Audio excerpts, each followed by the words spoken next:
What did I just watch? Hey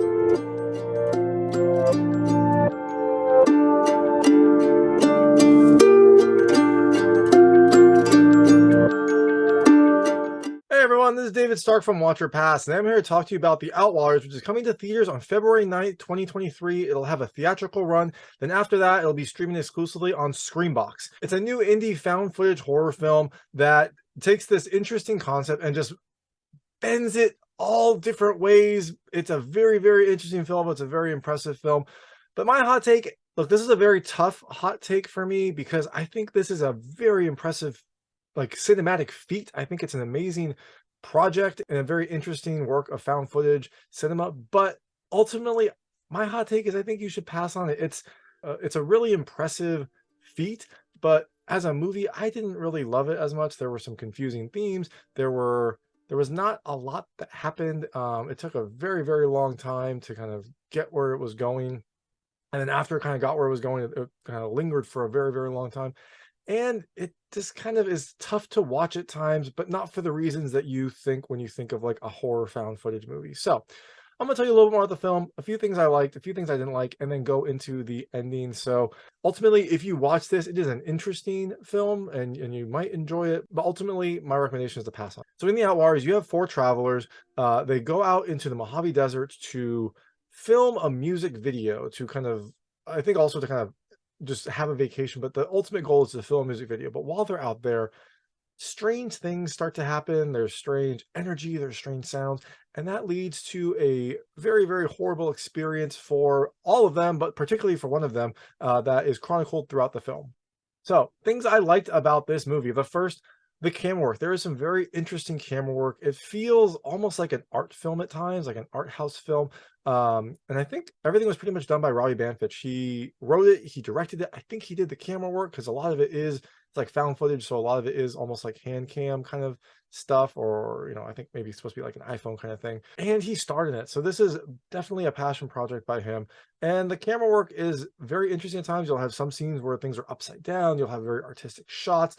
You'll have, images of the scenery that kind of play throughout. It's a very beautiful film at times, and it's just kind of a very trippy film at times. Second thing I liked is the sound. The sound plays a big role in this film, especially when they get out into the desert. You've got the wind kind of going, whipping throughout the movie. You've got some loud sounds that come in later that play a part. You've got some otherworldly sounds that happen eventually, and you have some gory sounds as well. So the sound is a big, big factor. And again, it is very impressive that a movie of kind of this size has the kind of sound and immersive feel that you get in this movie. The third thing I liked initially is the slow buildup. Like, it's a found footage film about like a trip with friends, and it takes a very, very long time to get to the horror. And I liked that initially. It did feel kind of organic. It did feel almost like the kind of stuff you would find in the found footage. You've got it's not necessarily like boom, here's a horror. You've got some goofing around. You just got some footage of people's faces. You've got footage of nature.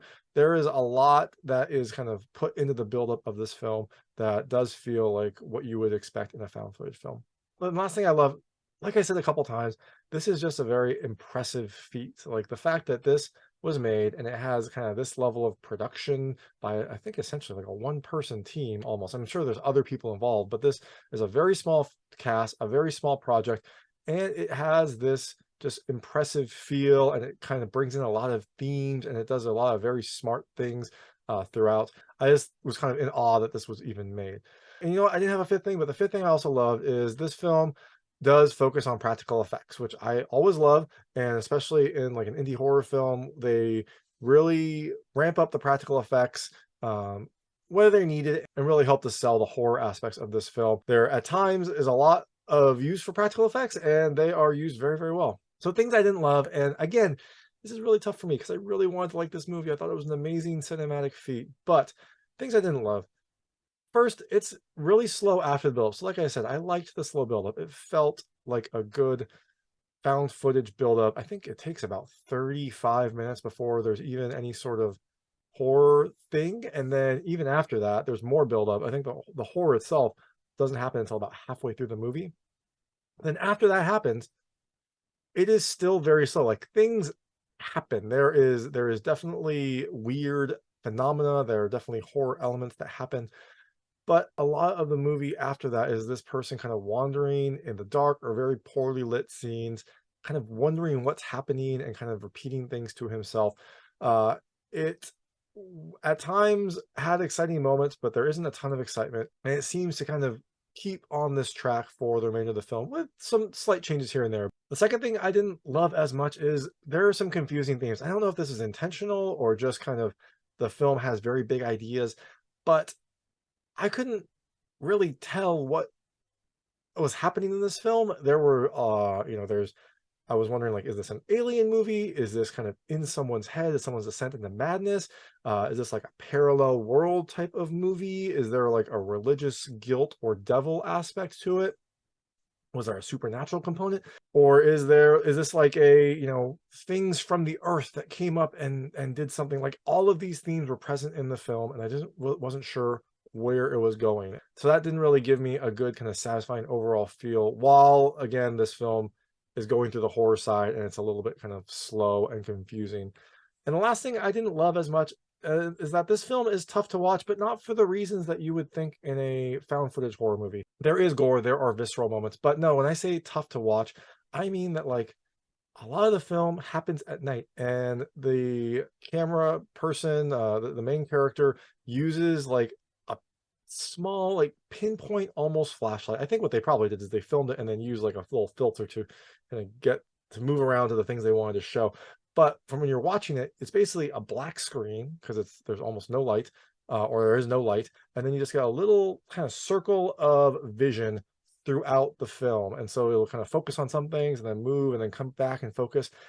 And that makes it very tough to figure out what's going on because you can't really see much. And you'll have things that you're hearing, you'll have little glimpses that you see, but you don't really get to see a lot.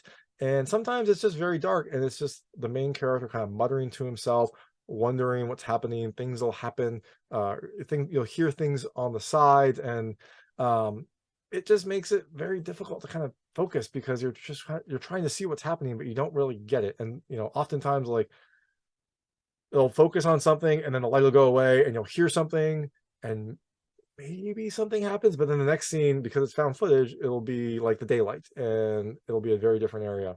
So overall, those kind of hurt my enjoyment of the overall film. So going into the ending, and there will be spoilers here, but like I said, I don't really understand what happened in this film, so there's not a ton that I can give you in this respect. So there's not going to be like a ton of explanation. There's just things that I kind of noticed during the ending part of this film. So there will be spoilers. If you don't want to know what happens in this movie, turn it off now. But frankly, you can probably listen to this and still like not really know what's happened in the movie, or get your own kind of things from this film. So, like I said, in the Outwaters, you've got a group of friends who kind of go off into the Mojave Desert, the wilderness, to film a music video, which is interesting because there is some music and is some practicing, but I don't think they ever actually filmed the video, even though they're out there for a few days. I kind of kept wondering, like, when are they going to actually film this? They never actually showed the filming of the video. It was always like them filming strange occurrences. And when they get out in the Mojave Desert, there's a few things that happen. There's like all this wind that's happening, and then at night there's these like booming thunder sounds, these like thunderclaps, but it didn't rain. It's just there's loud thunder around them, and this persists throughout the night. Is a constant theme of this film. If you don't like loud noises, this is probably not the movie for you. As they're out there, more and more strange things happen. There's sounds that they hear. There's like little light beams that they see. So 35 minutes into the film, they find like this hatchet that's buried in the ground. It's like stuck in the ground. Like, that's really weird. That's kind of creepy. And then they keep going. And about an hour into the film, well, the main character, Robbie, goes out at night. He's filming this. It's like dusk. There's not really much you can see. And on the horizon, he sees like the silhouette of a person with an axe. And he's like, hello, hello. And then, the camera like turns off. It's just darkness. And you hear like footsteps approaching. You hear like a thud. Like, okay, so this is where it's going to start. But then after this like stabbing scene, Robbie goes back, and you kind of like, he gets back into he gets back into the tent, and his hands have blood on them. So you're not really sure what's going on. And he says, like, essentially the skies opened up and his head is raining.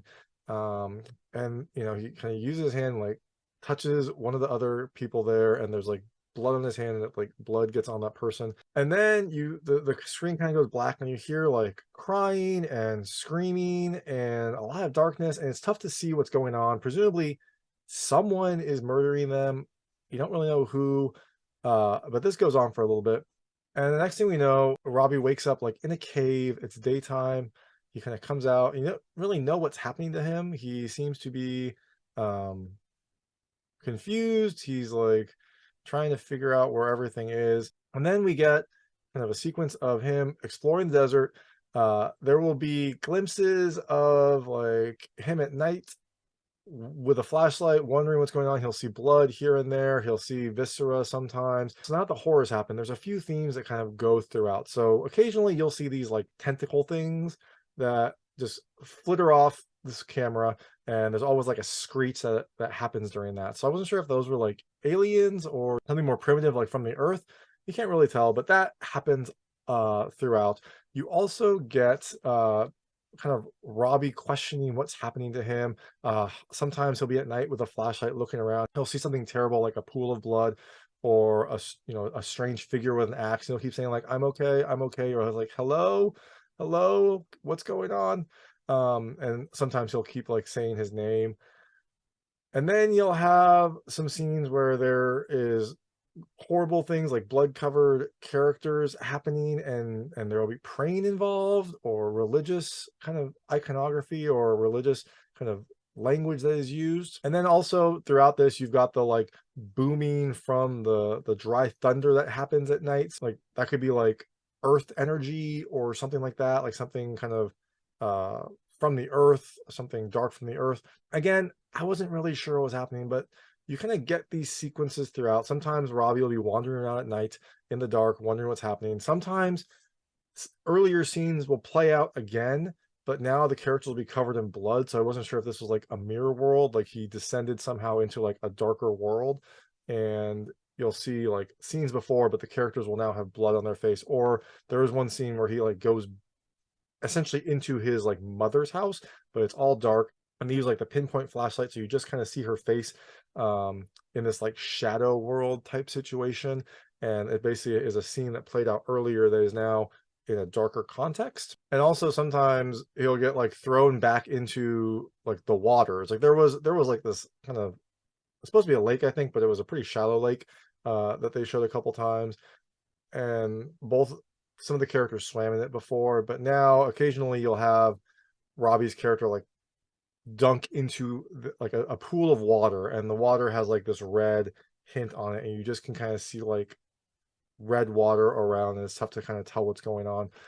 And sometimes at night he'll see kind of a bloody figure carrying an axe. So I think this is maybe him seeing himself doing this, but again, you don't really know. You do get kind of an idea at one point when Robbie's character is like, it looks like he's being carried. You just see his feet, they're off the ground. That you can tell that he's moving, but his feet are doing it, so it looks like he's being carried. And the thing carries him to the axe that we saw at 35 minutes in, kind of like in the ground. And you just hear like this dark tone say like, show them. So again, I don't really know exactly what is happening. So eventually Robbie, like covered in blood, pretty crazy, is running through the desert, and you see three stakes in the ground, and on each stake is a head. And you can tell that this is the heads of the three companions in this trip. I think it's his brother. I think his brother is one of them. His brother's girlfriend, Michelle, and then his wife in the film is on another stake. And so Robbie like goes up to the stakes, and he lingers on Michelle's head for a while, and then says like, goodbye, Michelle, and keeps going. He finds a shark tooth on the ground and like starts cutting himself, and he like disembowels himself. Like he cuts himself on the stomach, and then his intestines spill out. And then he kind of walks into the desert. The camera stays as he's walking out into the desert. He like walks for a bit, falls, stands up, and then kind of looks up to the sky, raises his hands to the sky, and then fade to black. That's the movie. So, like I said, it's tough to figure out. Like, what I think probably happened is that maybe he got abducted by aliens or possessed by aliens, and that caused him to kind of like have a mental break. That's what I kind of think, because you do get some you do get some hints. There's this like light thing that flashes occasionally. There's like a light tunnel that happens where there's just like a flashing light at the end of a tunnel. Again, if and that's another point. If you have any sort of sensitivity to flashing lights, this is not the movie for you. There are some very bright lights that flash a lot in this movie, but there is this like light in the sky kind of thing. There is this tunnel imagery that happens. There is him getting deposited into the water, so maybe he like got dropped off there. And later in the film, he finds like a sign that says this is a restricted area and finds a gas mask. Maybe this is like a military base or some sort of restricted area where aliens have been before. You also get the weird tentacle thing that kind of moves around and like screeches. So I think maybe aliens caused a mental break, but again, I don't really know. But you know what? You check it out. You tell me what you think. You let me know what I missed and why this is a better movie than I thought it was. So that is The Outwaters. Like I said, it's coming to theaters on February 9th, 2023. And then after that theatrical run, it'll come to Screenbox. Again, I think it's a very, very impressive film and it's an impressive accomplishment, but I just didn't love it as a movie. So thanks so much for watching. If you liked this review, please like and subscribe to this channel. It helps me out a lot. Make sure all my new content goes straight to you. Thank you.